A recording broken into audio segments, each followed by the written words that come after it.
All right, how's everybody doing? Now I'm going to attempt to use this PowerPoint thing, but I'm not I don't, y'all know I'm going with that.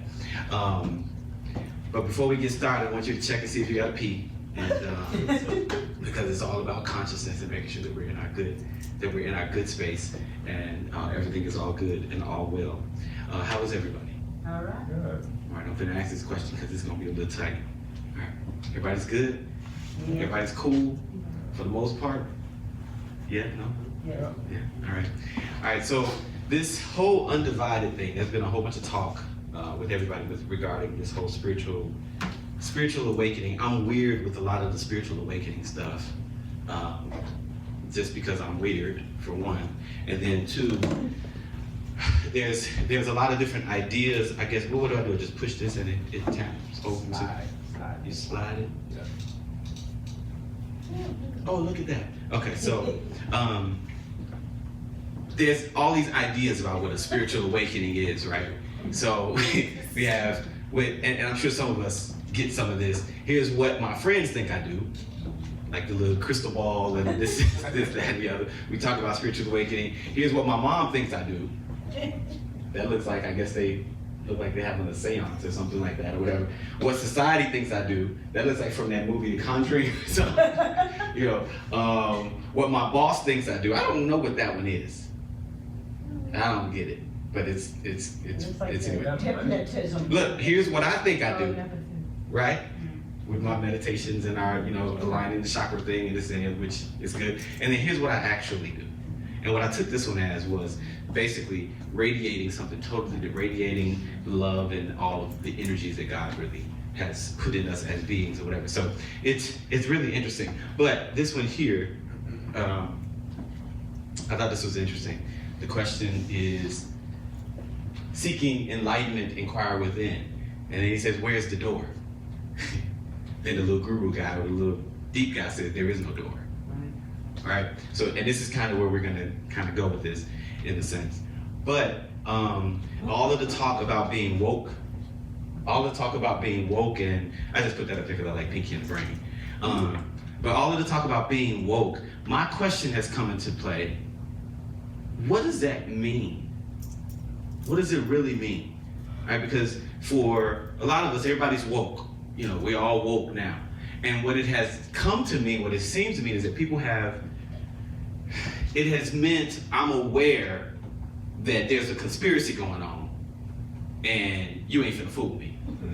So I'm woke, right? That's what a lot of us, how we're using the whole thing woke now, is because you're not gonna pull the wool over my eyes.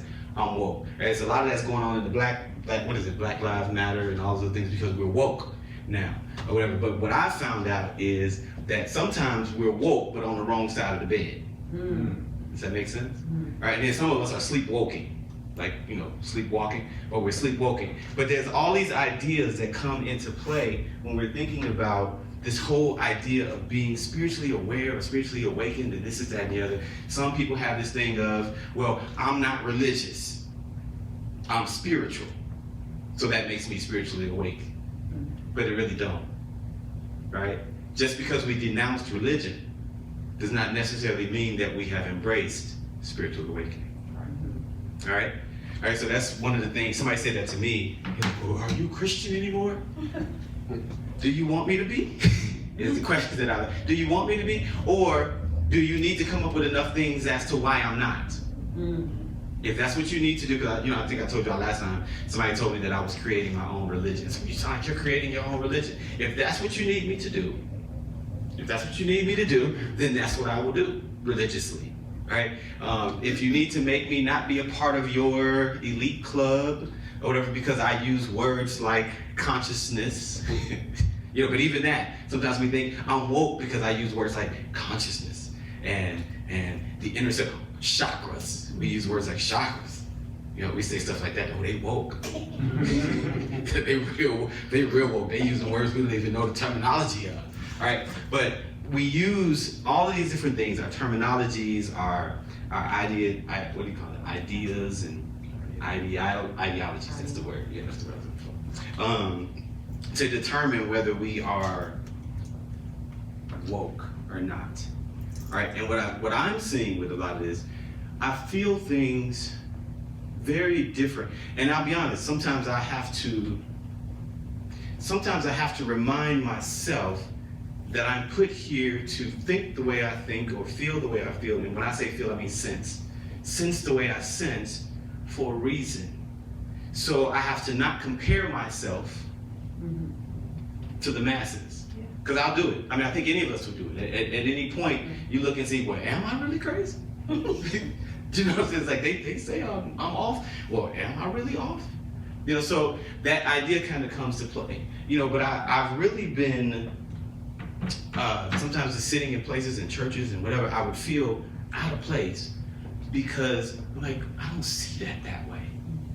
Or I don't sense it that way. Or it's like, I hear what you're saying, but XYZ, whatever the XYZ may end up in, and we'll talk about some of that in a minute or whatever. But all of these things that we have come into our whole or whatever is saying that this is spiritually awake. Today, what I really want to do is, I don't want to have a lot for you. I want you to have a lot for me. I rarely, especially now since we do this kind of thing, you know, I come from charismatic type of church. I wasn't going to oil y'all up and grease you up and preach this thing, you know. But I've rarely done this in Vegas where I've really allowed the people to pull at me. So we might do that a little bit. We might do that a little bit today. I think if some of y'all saw some previous videos, and I was just telling Sean yesterday, you know, I was from the whole school of you pray for people, lay hands on them, and they fall out. Yep. Without you pushing them, though, not that group that pushed you. All right. You know, and I've been on the other end of that, where I'm the one on the floor, and he was asking, well, what does that feel like? And I really couldn't even describe it. But I was like, we're gonna do that tomorrow. No, we're not though. We're not gonna do that today.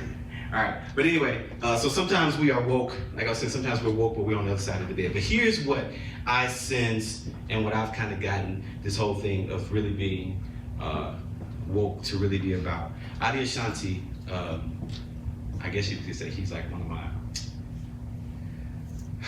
of my go-to guys. To find our true nature is to really realize our undivided state. Say that back to you. To find our true nature is to really realize our undivided state. It's to really realize our undivided state. If we're talking about being woke, it's not really about whether you catch the conspiracy or not. You feel what I'm saying? It's not ultimate. Oh, I feel like a preacher right now. I see. You feel what I'm saying? Modern day though. Feel what I'm saying? It's not even about recognizing that all of life, sometimes it's just like an illusion. Right? These are just realities that tend to, things that kind of happen in our life. We all know that we live. Look at the world. If we want to see what's happening in division, just look around. Here's another thing. If you want to see what's happening in division, just look within. Look at the areas in your own life where you recognize, I'm divided. Some of the conflict that we face is just because we're divided, even within our own self. All right? We'll jump out of relationships because they went right, when it might have been just you were divided. Not even just divided from them, but divided from yourself. I hear some people talk to one of my friends this week, and actually I just finished this 21-day relational consciousness reset, right? Listen, when I tell you some of the things that some of the people have come back to me with, and this is kind of how I came to this, this would be the topic because Will stole my topic at first, from the first week, so I had to come up with something new. But how I came to a lot of this was like listening to who's informing or what's informing the way we live our life. All right? Talking about relationships. I can't tell you how many people when I say love, and then the next word that come out of their mouth is but. How many times we say things like, even love yourself, but then the next thing that come out of their mouth is but. Right? The but represents the division. Mm-hmm. Right? And it represents that there's something else informing our realities. or informing how we experience reality. And ultimately, it's division. I sliced it all down to just particularly call it division. But in order to find our true nature, somebody say true nature. True nature. True nature. This is very different than our true normal. Okay? There's a lot of things that we're facing that are normal, but they are not natural. Right? This is normal. This is the way things normally go. But it's not necessarily or particularly natural. Right? But in order to find our true nature, we really have to recognize our undivided place, our undivided state. And I'm going to share a little bit of the true essence of spiritual awakening. Basically, is to be undivided, and it's to realize our unconditional self, or our unconditional nature. Do you know? We talk about this thing of love all the time, right? We say love is unconditional, or use the unconditional agape love, blah blah blah blah blah. And people say it's a hard thing to do. Do you know why it's hard? Any ideas? Because we're living in the conditional. But there's something in your soul that is unconditional. But because you're living in condition, you're out of touch with what's unconditional. Even though when you get in a relationship, you want them to love you unconditionally. Y'all following me? Y'all following me? All right. So at the end of the day, did you know that you are an unconditional being? Now your body's gonna die, go on and be with whatever. Back to the earth, back to the dirt, ashes to ashes, dust to dust, by sea. All right. But there is something in your soul, in your spirit, I'll go there, in your spirit that is unconditional, that comes from the source itself, right? That is unconditional. So if we're to love that way, if we're to lead our lives that way, we have to get rid of this division, or this idea of division. There's some conditioning that tends to happen that is just natural things. Like you have your preferences for certain things, right? Those are just kind of, if you like broccoli, you like broccoli. You don't like broccoli, but I think you can kind of be trained to like broccoli. Just like our personalities. A lot of times we think our personalities are not unconditional. All right, they're very conditional. It's probably the reason your relationship didn't work. A lot of times. If it was not an energetic issue, meaning don't put a finger on the foot, all right? Because we got to know who we are. You ultimately have to know who you are. When you're not divided within yourself, you can then begin to make. Why do we have 14 exes? Is it because all our exes was garbage? Or is it because we didn't know who we were when we started making decisions for partners? You feel what I'm saying? I hate when I see all of these posts. What would you say now to your ex? And people go in, baby. They go in on the ex. Like, well, you picked them. So what is it? It don't say nothing about your ex. It says something about you. A lot of times, what is it saying about you? So we're looking at this. Somebody posted the other day, what is it? Your ex, something about your ex is a representation of the immature you, or something. And I said, I don't have that story. I honestly, my exes was the bomb to me. For me, our relationship didn't work. But them as people, their worth was here. I think I make pretty good choices. Just because you made a choice and it did not work does not mean that your choice was off.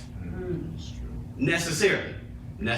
Somebody say necessarily. Necessarily. See, there's a thing where we don't want to listen to divorced people say, well, your relationship didn't work, you divorced. Well, somebody being divorced does not discredit them for being relationally sound. Because you're still in a relationship with some other people. So what if you were relationally sound, but the people you were in a relationship weren't? So now you can't speak on relationships or marriage or any of those things because it didn't, yours didn't work, so how you gonna talk to somebody? And we have that, because, again, it's conditioning. This is how we are in society. This is how we show up in the world. All right, but generally speaking, in understanding the essence of this, we gotta realize, and this is so hard for people to do, this is why I have the I am love for you stuff versus just saying I love you, because I had a conversation with my dad this week, and as long as we keep seeing love as something we do or something we have, we will stay divided. Love is an action. No, it's not. Love produces an action. You follow? And the love I'm talking about is the capital L-O-V-E. You know, all right, so love produces, and love is how I feel about you. No, love can produce how you feel. But love is the very pure essence core of everything that exists. But because we have romanticized views of it, it's now something that we have or something that we do. All right, and our functioning is often, I'll give that direction in a minute, but we are born and then conditioned. That's the part I want to really kind of set light on. I heard an example of this, and I don't have to argue with you to say that we're conditioned because I think you all know this, but if I was to, actually this is a good example, maybe. No, I'll use the example that I heard. Anybody ever seen stained glass windows in the church? Yeah. Right? Beautiful, right? Beautiful. On the inside of the church, you ever seen the sun shining through the stained glass window? What color is the light? Whatever color that stained glass is, right? So it can be green, red, blue, whatever the nice little pretty color, kind of like our little thingy there, right? So if the light was shining through there, it would shine that color light on, right? Is the light green, red, blue, yellow, or whatever color? No. That light is being conditioned by the glass it's coming through. You following? Yeah. Y'all following me? This is how we're living life. It's conditioned by the lens that we're seeing it all through. But in order to get to your undivided state, so then our conditioning ends up being the dividing. Right? Somebody say your conditioning is the dividing. Our conditioning ends up being the dividing factor. It begins to be the thing that causes what was once unconditional, pure light, right? Because even, what color is the light on the other side of the glass? You can answer. Not even necessarily white. It's the color, I would say, it looks white. Clear. It's pure. It's the color of pure. So what do we have to do if we're to get away from this undivided state? And not get away as in we're not going to experience it. We're going to experience it. All right. We got to get on the other side of the stained glass window. Are we finding the light, the pure light in the church? Not as long as we're looking at it through the stained glass. Are we finding the pure light of ourselves in our own life? Not as long as we're looking at it through the stained glass. Are we finding the pure essence of who we really are in our life and in our relationships? Not if we're looking at it through the stained glass. Whatever that stained glass might be, it could have been pain, right? The things you went through in your life. Are you viewing your spiritual awokeness, awoke, that ain't a word, but I like making up words, awokeness. Are you experiencing all of this stuff through the lens of how you've been violated?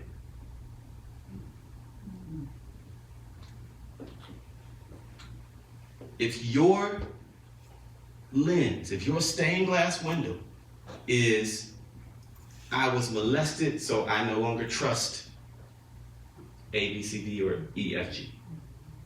You're still divided from your pure light. Are y'all following me? Y'all following me? Sometimes it's hard because we go through traumatic things. We go through things in our life that happen. And then there's this duality of wisdom that we have in the world. All right, in the book I call it, some of it I say is wisdom, W-I-S-D-O-M. Right, that's of the kingdom, the kingdom. And then there's the W-I-S-D-U-M-B, some wisdom. All right, there's a lot of things that we're doing. There's a lot, and I found myself saying this during this reset for the last 21 days to a lot of the people that were participating. Your statements are coming from the same system that had you broken. Do you follow me? A lot of times our wisdom is coming from the same place that broke us. Because we're not going back to the true, pure light. Well, how can I go back to my pure truth? I've been hurt. Yeah, we all have. We all have, and we're going to get hurt some more as life continues to happen. Because that's another thing. Being spiritually woke don't mean you don't get hurt no more. A friend of mine said that somebody told him, you're supposed to be woke. He says, but why do you get sad? He's like, you're supposed to be woke. You should never be sad. Really? So now we're dividing our spirituality from our humanity. Somebody say undivided. Undivided. We have to figure out how do we stand in the world as one, fully, just like the Christ, just like Jesus, fully man and fully God, right? Why do you think you're any different? Well, he was the only begotten, the only begotten son. Why would we think that we're any different? We have to figure out how to integrate that self, that space.